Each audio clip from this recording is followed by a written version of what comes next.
Hindenburg அறிக்கையின் குற்றச்சாட்டின் அடிப்படையில் அதானி குழுமத்திற்கு எதிராக நடக்கும் விசாரணையை வேறு நிறுவனத்திற்கு மாற்றக்கோரிய வழக்கில் அதானி குழுமத்திற்கு எதிராக தாக்கல் செய்யப்பட்ட மனுக்களின் தொகுப்பை உச்சநீதிமன்றம் நிராகரிச்சிட்டாங்க. இந்த மனுக்களின் ஹிண்டன்பர்க் அறிக்கையில் கூறப்பட்டுள்ள குற்றச்சாட்டுகளை விசாரிக்க சிறப்பு புலனாய்வு குழுவை கோரியிருந்தாங்க. இந்த பிரச்சனையை விசாரிக்க கடந்த ஆண்டு ஓய்வு பெற்ற நீதிபதி AM சப்ரே தலைமையில் ஒரு குழுவை நீதிமன்றம் நியமித்தாங்க. அதே சமயம் இந்த விவகாரத்தை விசாரிக்குமாறு இந்திய பங்குகள் மற்றும் பரிவர்த்தனை வாரியம், அதாவது செபின்னு சொல்லுவாங்க, அந்த செபியை கேட்டுக்கொண்டது. கடந்த மே மாதம் அதானிக்கு எதிரான முதன்மையான ஆதாரம் எதுவும் கிடைக்கல அப்படின்னு AM சப்ரே குழு சொல்லியிருந்தாங்க. ஆனால் இந்த குழு பாரபட்சம் காட்டுவதாக மனுதாரர்கள் வாதிட்டாங்க. இந்த வாதத்தை நீதிமன்றம் நிராகரித்தாங்க. அதானிக்கு எதிரான 24 வழக்குகளில் 22 வழக்குகளில் செபி விசாரணையை முடிச்சிருக்காங்க. செபி விசாரணைகளை 3 மாதங்களுக்குள் முடிக்கணும் அப்படின்னு நாங்கள் அறிவுறுத்துறோம்னு நீதிமன்றம் சொல்லியிருந்தாங்க. The organised crime and corruption reporting project அப்படிங்கிற குழுவின் அறிக்கையின் அடிப்படையில் இந்த வழக்கின் விசாரணையை செபியிடம் இருந்து சிறப்பு புலனாய்வு குழுவுக்கு மாற்றணும் அப்படின்னு மனுதாரர்கள் கேட்டிருந்தாங்க. ஆனால் அப்படி விசாரணையை மாற்ற எந்த காரணமும் இல்லை அப்படின்னு நீதிமன்றம் சொல்லியிருக்கு. 3ஆம் தரப்பு அமைப்பின் அறிக்கையை உறுதியான ஆதாரமாக கருத முடியாது அப்படின்னும் நீதிமன்றம் சொல்லியிருக்கு. இந்த வழக்கின் விசாரணையை செபியிடமிருந்து மாற்ற எந்த அடிப்படையும் இல்லை அப்படின்னு நீதிமன்றம் சொல்லிடுச்சு. மேலும் ஷார்ட் செல்லிங் குறித்த ஹிண்டன்பர்க் அறிக்கையின் மூலம் ஏதேனும் சட்ட மீறல் இருந்தால் செபி மற்றும் நாட்டின் புலனாய்வு முகமைகள் விசாரணை செய்து சட்டப்படி நடவடிக்கை எடுக்கணும் அப்படின்னு நீதிமன்றம் சொல்லியிருக்கு. 3 நீதிபதிகள் கொண்ட அமர்வு இந்த தீர்ப்பு வழங்கினாங்க.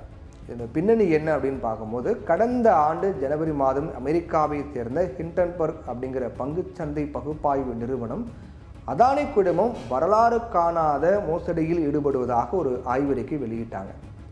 அதை தொடர்ந்து பங்கு சந்தையில் அதானி குழுமத்தின் பங்குகள் சரிந்து முதலீட்டாளர்களுக்கு தயக்கத்தை ஏற்படுத்தியது. இந்த தயக்கம் காரணமாக ஒரு மிகப்பெரிய ஒரு வீழ்ச்சியை நோக்கி போயிட்டு இருந்தார். அதானி குழுமத்துக்கும் ஹிண்டன்பர்க் நிறுவனத்துக்கும் இடையே அறிக்கை வாயிலான மோதல்கள் நடந்துச்சு. ஹிண்டன்பர்க் அறிக்கையில் கூறப்பட்டிருந்தது என்ன அப்படின்னு பார்த்தோன்னா, 106 பக்கங்கள், 32,000 சொற்கள், 720க்கும் மேற்பட்ட எடுத்துக்காட்டுகளை கொண்டதுதான் ஹிண்டன்பர்க் ஆய்வறிக்கை. அதோட சுருக்கமாக சொல்கிறது என்ன அப்படின்னு பார்த்தீங்கன்னா, அதானி குழுமம் கார்ப்பரேட் வரலாற்றிலேயே நடந்திராத மிகப்பெரிய மோசடியை பண்ணியிருக்காங்க. அந்த அறிக்கையில் அதானி நிறுவனத்தின் மீது 88 கேள்விகள் முன்வைக்கப்பட்டிருந்துச்சு. மிக குறிப்பாக மொரிஷியஸ், கரிபியன் தீவுகள் போன்ற வரி ஏய்ப்புக்கு உகந்த இடங்களில் இருந்து அதானி குழுமத்தில் செய்யப்பட்டிருக்கும் முதலீடு பற்றியும் கேள்வி எழுப்பப்பட்டிருந்துச்சு. அதானி நிறுவனங்களுக்கு கணிசமான கடன் இருப்பதாகவும் இது முழு குழுமத்தையும் ஆபத்தான நிதி நிலையில் வைத்திருப்பதாகவும் ஆய்வறிக்கை சொல்லுச்சு. சரி, இதுக்கு அதானி குழுமம் கூறிய பதில் என்ன அப்படின்னு பார்த்தோன்னா, இந்த அறிக்கையை நிராகரித்த அதானி குழுமம் இது முற்றிலும் ஆதாரமற்றது அப்படின்னு சொன்னாங்க. ஹிண்டன்பர்க் கேட்டிருந்த 88 கேள்விகளில் 21 கேள்விகள் ஏற்கனவே பொது தளத்தில் இருந்தவை அப்படின்னு அதானி குழுமம் சொன்னாங்க. ஹிண்டன்பர்க் தன்னுடைய 2 ஆண்டுகளுக்கு மேலான ஆய்வின் அடிப்படையில் அறிக்கையை தயாரித்திருப்பதாக சொன்னது தவறு அப்படின்னும், 2015 முதல் வெவ்வேறு தருணங்களில் வெளியிடப்பட்ட ஆவணங்களின் அடிப்படையிலேயே அந்த அறிக்கை தயாரிக்கப்பட்டது அப்படின்னும் அதானி நிறுவனம் சொல்லியிருந்துச்சு. அந்த அறிக்கை தீங்கிழைக்கும் நோக்கம் கொண்டது அப்படின்னும் அதானி குழுமம் சொல்லியிருந்துச்சு.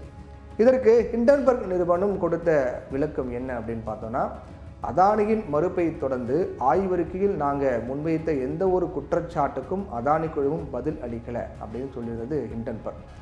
நாங்கள் முன்வைத்த ஒவ்வொரு குற்றச்சாட்டையும் நிரூபிக்க தேவையான ஆவணங்களை கைவசம் வைத்திருக்கிறோம். அதானி குழுமம் விரும்பினால் அமெரிக்க நீதிமன்றங்களில் கூட வழக்கு தொடுக்கலாம், அதை எதிர்கொள்ள நாங்கள் தயார் அப்படின்னு சவால் விடும் ரீதியில் பதில் கொடுத்திருந்தது ஹிண்டன்பர்க். ஹிண்டன்பர்க் என்பது என்ன அப்படிங்கிறத பற்றி நம்ம சுருக்கமாக பார்க்கலாம். ஹிண்டன்பர்க்னா என்ன, அது என்ன செய்யுது அப்படின்னு பார்க்கலாம். அதாவது அமெரிக்காவின் நியூயார்க் நகரில் இருந்து இயங்குகிறதா ஹிண்டன்பர்க் முதலீட்டு பகுப்பாய்வு நிறுவனம். அந்த நிறுவனம் ஒரு ஷார்ட் செல்லர் அப்படின்னு அழைக்கப்பட்டது. தன்கிட்ட இருக்கக்கூடிய தன்னிடம் இல்லாத பங்குகளை விற்பது தான் ஷார்ட் செல்லிங் எனப்படும். பங்குகளின் விலை குறையும் அப்படின்னு கணித்தா அது குறித்த நேரத்தில் தரகர் மூலமாக வாங்கி விற்று லாபம் ஈட்டுவதை தான் ஷார்ட் செல்லிங் அப்படின்றாங்க. முதலீட்டுத் துறையில் பல தசாப்தங்களாக அனுபவம் இருப்பதாக ஹிண்டன்பர்க் நிறுவனம் சொல்லப்படுது.